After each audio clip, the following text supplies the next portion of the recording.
Hey traders, this is Christian from Hertz Trade Group, and this is your end of day market recap for Monday, November 22nd. Risk disclaimer in front of you. Please go ahead and read through that. But basically, everything that we're talking about here is for information purposes only, not giving out any advice or recommendations. The video is strictly for education purposes only, and if the video is a little bit blurry, it's just because YouTube takes a little while to render the high definition version of the video. So let's get right to the theme of the day.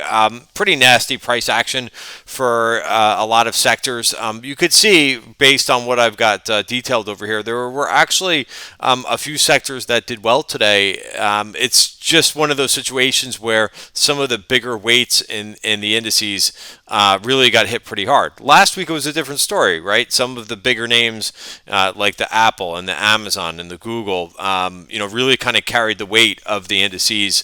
And we saw definitely last week the looking under the hood, we saw that divergence between what market breadth was doing in terms of the overall price action. So, that's basically so. So I think today's price action, noting that warning signal that we got last week that breadth was starting to break down, was just kind of an indication that more weakness was on the horizon. We got that today, and things weren't really that bad, I thought anyway, until basically the last hour of the day. And it's also a little bit of, reminds me that we're in a holiday week. And this is sometimes what happens during these holiday weeks is sometimes the price action can be quite vicious. It's usually to the downside, but it could also happen on to the upside too. Just because the liquidity just isn't there. When you've got a holiday week such as this shortened holiday week where we've got Thursday off and Friday half a day. It reminds me a little bit about what we experienced. We were talking about this in the TTG midday session earlier, what we experienced back in late December of 2018, right? The market just did not have any bid to it. And then once we kind of came back after, I think it was, I remember the one day that was pretty nasty, I think was the shortened holiday day right before Christmas. I think it was Christmas Eve. And I'm trying to remember from recollection, but I believe it was a half day. And the market just kind of the bottom fell out, and you left, and you were like, "Wow, what a nasty day!" And it kind of reminds me a little bit of what we're experiencing right now. But so up until 3 o'clock, the S&P was still positive on the day, just to put things in perspective. But yeah, you could see how nasty, a sell signal, not a sell signal, but a sell program will kind of what it will do to the market right now. And I think that there was a pretty large MOC, market on close imbalance. I think it was about $2.4 billion.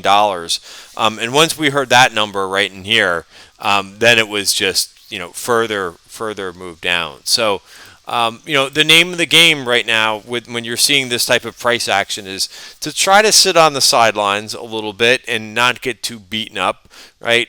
You could see that, just a very odd day in terms of price action was much higher around the open and clearly, some heavy selling at the end of the day. So is this a start of a move to the downside?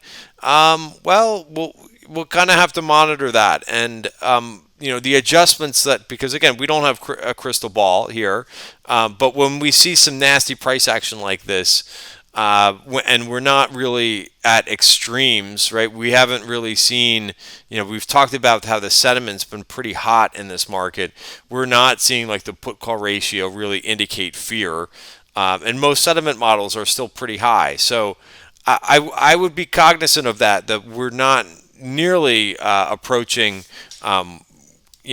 the levels that I kind of look at for turnarounds. So what I'm referring to, like for example, if you look at the put call ratio, which I don't have the final data, but there's certain spots where you can kind of say, hey, we've got a spike in put buying that often can indicate that that sentiment is washed out.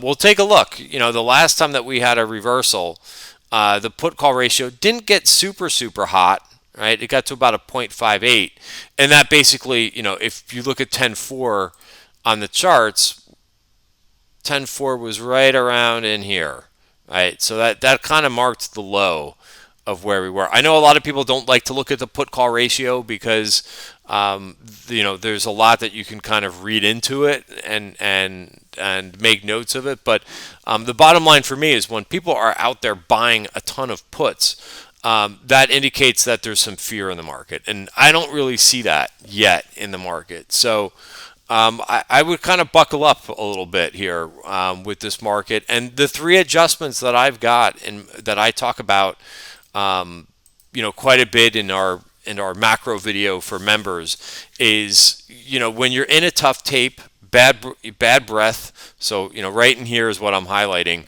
Have on less number of positions, smaller positions, and avoid, short-term option risk is generally what I try to do. My goal in these situations where we're seeing this tough price action and kind of like we saw today is just basically try not to give back profits where I make a lot of money generally when the market is just in favorable circumstances. What I've tried to do over the years, whenever we're dealing with this type of tough tape, is just to not buy the dip too early and not to get overexposed and really just wait until the price action gets a little bit better. So the VIX was the VIX, if you look at this for today, you got basically just about a full body here. So again, this is also not indicating to me yet that volatility is done. However, could it be all that we get? It could be. It really depends on what these institutions are up to. We also have a number of things that are kind of weighing on the tape a little bit. We're hearing about this situation going on with Russia and Ukraine, right? We've got that going on. We've got some oil things going on, and we've got a couple other things too that you can kind of add in the mix too. So these things have to play out a little bit, and when sentiment is as hot as it has been, it makes sense to see some selling and some selling pressure hit the tape. So that's pretty much it. I will say this too. A lot of times when we're seeing these types of sell-offs, it can be your higher beta areas of the market. That's something that we've certainly seen in the past over a couple of years. Rotations out of, really heavy price to sales, in terms of valuation, right? Some of those very highly valued areas of the market. For example, software was down 2.8% today. Blockchain stocks were down 4%. Biotech, which continues to look very ugly, was down over 2% for the day. So the areas that held up well were just a little bit more value. Utilities were up about 0.75%. Retail was fine. That was up 1.4%, although that's driven off of, I think GameStop is in that ETF. But the steel names, right, and the energy names, which got beaten up a bit. Remember last week, right, if you look at the performance of large cap value, last week large cap value was down 1.9% and large cap growth was up 1.8%. So we got a little bit of that reversing. I think value got pretty oversold, and whenever there's a move whenever there's a move from growth to value, it's a bit painful. The overall tape doesn't like that because growth is a lot bigger of a portion of the indices than value is. So it creates havoc in the indices when there's a rotation from one to the other because it's not straight up one for one in these indices. All right, so that was something I just a couple observations. Also, a lot of observations about these ARK funds, but it's funny because ARK has been a problem this whole year, right? I see a lot of traders kind of concerned about, retail traders concerned about that. Some of which I've heard comments about, well, the shorts are targeting the ARK, whatever ARK buys. And do I believe that? No, I don't believe that at all. Other than, if you look at the philosophy of what they're doing, I haven't really agreed with that philosophy for a long time. Often, what I see, which is very nice because they're transparent and they send out that end of day file, is they're buying losers and selling their winners. Um, you know, that to me is not the best trading strategy. Buying beaten up areas that are in downtrends. I'm a trend trader, so if you've listened to my videos for a long time, you know that basically what I like to do is buy dips and uptrends, and basically just stay out of names that are in downtrends. Downtrends can last a long time in stocks. So that type of philosophy, buying weak companies as they're going down, they're a lot of those names. If you watch what happened today, a lot of those areas just continue to get beaten up. So in a bad tape, they're worse. In a good tape, they're worse. So that's just the way that they decide to conduct their trading. So I don't think that has anything to do with anybody targeting them or anybody else's fault. It's their philosophy of how they're running their fund. And it's for me, I when I look at what they've been doing this year, the performance of doing that type of thing speaks for itself. The S&P is up 25% this year, which also I think is important to kind of put things in perspective of where we are. I think there's also too many high expectations for the market to rally at the end of the year. It is a seasonal strong period, but there are also weeks in that seasonal strong period where it's not always the market up. So, but I think the market, the performance for these indices. I mean, we've had one hell of a year. So putting this in perspective, S&P, even with what it did today, which is right around highs for the year, up 25%. The Q's up 27%. These are ginormous numbers, and I think that kind of helps a little bit managing expectations, and putting things in perspective. But yes, when you have a fund like this that's down 12%, they're not doing something right. And I think that when you look at how they are adding names, it doesn't surprise me at all, right? And when a name goes up, they're selling it, right? They're not holding on to their strongest names.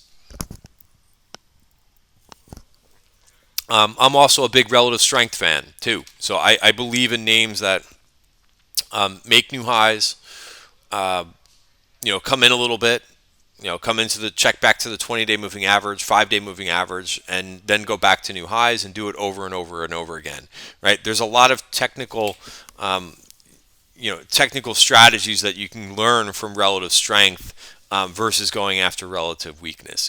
Now, what I did find interesting for the day is that the IBD 50 names really got hit hard today. They were down 4.8%. Now, again, they're also, I wouldn't say that this is really the best strategy out there either, because if you look at the performance of the IBD 50 names, right, these are supposed to be some of the best names out there. They're lagging the S&P pretty decently, up 17% versus the 25%. So, that should tell you something too. And kind of the lesson here too is, with this market up 25% year to date, Q's up 27%. You don't have to do any of these things, right? It's kind of, they're nice for proxy, and that's basically how I use them. I don't go long or short, really either one of these things. I just kind of use them to say, well, this is one particular slice of the market. Sometimes, you could that slice of the market or some other slice of the market, could be outperforming or underperforming, and you can kind of dig into it, just as we're doing into this video, about whether you want to be long, short, or not involved in those names. But really, the advantage of a retail trader is that you could go into any area of the market. You don't have to stay pegged to one, to whether it's innovation, whether it's super high growth, right? You could go after any particular names, So what I've been noticing, and kind of, what I was noticing about, through the first couple hours of the day, was that today was a day where there was just more rotation into defensive areas of the market. Now, Pepsi sold off from the highs. Hershey was another name that didn't exactly close. breaking out. Intraday it looked pretty good. AWK is another name too that I've been watching for the last couple days, which is American Water, a little bit more defensive of a name. But hey, I'm targeting about 184 in this, right? And if we get defensive, right, that's something that I think might outperform in this market.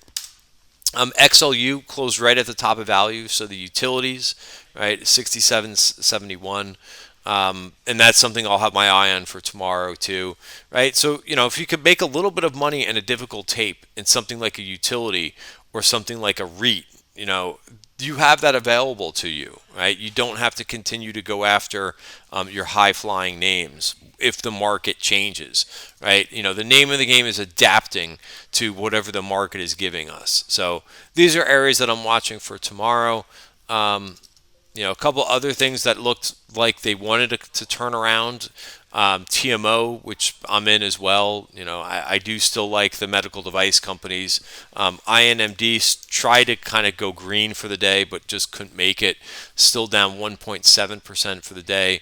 So I'll have to watch if the 50-day moving average holds here.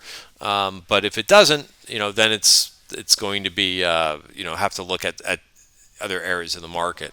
NTR was another name too, right? I still like the agriculture group, right? They've been acting a little bit better. You got your first close into value. So that's it for now. I just I might as well go through a couple names where I just saw a lot of carnage. Asan, really, this Asana, I've been watching this name over the last couple weeks. And, my thought was either there was a seller in here, but this thing had tried to break above the November value area, above 139, a couple times and just couldn't do it.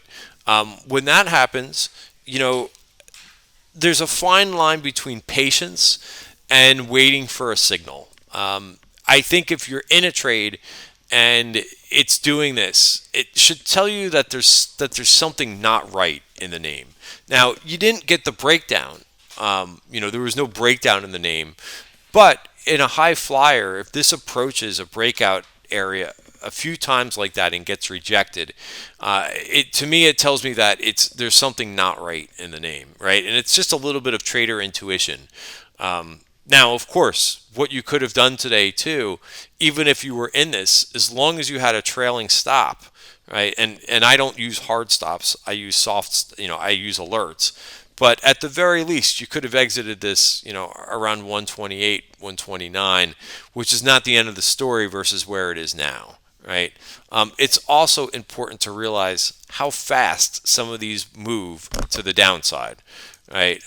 It's just how it works with high momentum names. They take the stairs up, and they definitely take the elevator down. A couple other names I was watching today was MDB.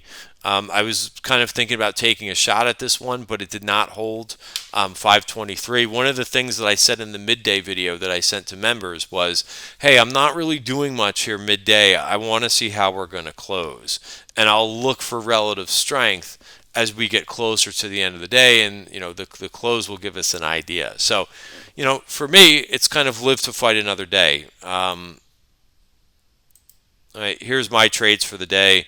I had a Palo Alto trade on. That was another chart that looked pretty good. Was going just nuts to the upside, and you could see what it did here at the end of the day. And what I did was I was in an earnings trade. I took off the earnings trade, made $6, paid $3.50, and I rolled that into a January 570 call. This worked really well for me. But then I rolled it into the 590 call, and it completely, you could see what happened on your screen. So, and I wanted to add to this, but I'm like, I'll wait. I'm in no rush. All right. The other thing that I did too, in the beginning of the day, I took my profits in Apple. This was a roll of a roll of a roll. I kept on rolling that trade last week, and then I just, I got out of once I saw the writing was on the wall this morning that there was this rotation out of high growth. I just got out of some names. I was in a residual position in Team. That's another one we can look at really quickly. We'll look at the daily chart, but this thing was down 6%. Also broke into value, closed on the lows, broke the 50-day moving average. Again, pretty coiled up. So coiled up doesn't mean that it always breaks higher. They could break lower, and that's basically what's happened here. So I got out of that name 414. Again, a little bit late. FTNT, this was another one where I entered last week, and it just didn't have any momentum to the upside. And let's see where this thing closed for the day. 330. So I think that was the right thing. Broke the 20-day moving average, broke it back inside value, and still holding the 50-day moving average. So last thing I'll say, bottom line for this video, we've seen this before with the rotation out of high growth and a rotation back into some of the low volatility names. And there is an ETF out there for this group that's SPLV. Notice it did not make it to close to all-time highs, but still acted better. If you want to look at the relationship between low volatility and high beta, so SPLV versus SPHB, here's what this chart looks like. High beta has really outperformed. Here I have low volatility in the numerator and high beta in the denominator. So it would make sense, to see a bounce, after this basing action in the low volatility ETF. And if that happens, what we've seen previously, when low volatility really outperforms and some of the high momentum areas of the market sell off, it's a little bit like a seesaw, right? There's profit taking in those names, but ultimately some funds want to be in some of those names. So they do buy the dip as long as the uptrend holds. So that's what we'll be watching this week. I think it's better to be watching with, more cash on hand. I talked about too in the room about playing, in these situations with the market selling off, I don't want to be on, back in my own territory, back, to use a football analogy, I don't want to be back in my own red zone on my heels. I want to make those adjustments, like I sold a couple positions in the beginning of the day, and then I want to be on my toes. I want to be on offense, right, and start to look for opportunities. Now, if those opportunities are not there, like I just kind of discussed, or it's not clear yet whether there are opportunities yet because there may be some more downside, then you just kind of sit on your hands for a little bit and let it play out. All right, guys, thanks for watching. Have a great night. See you tomorrow.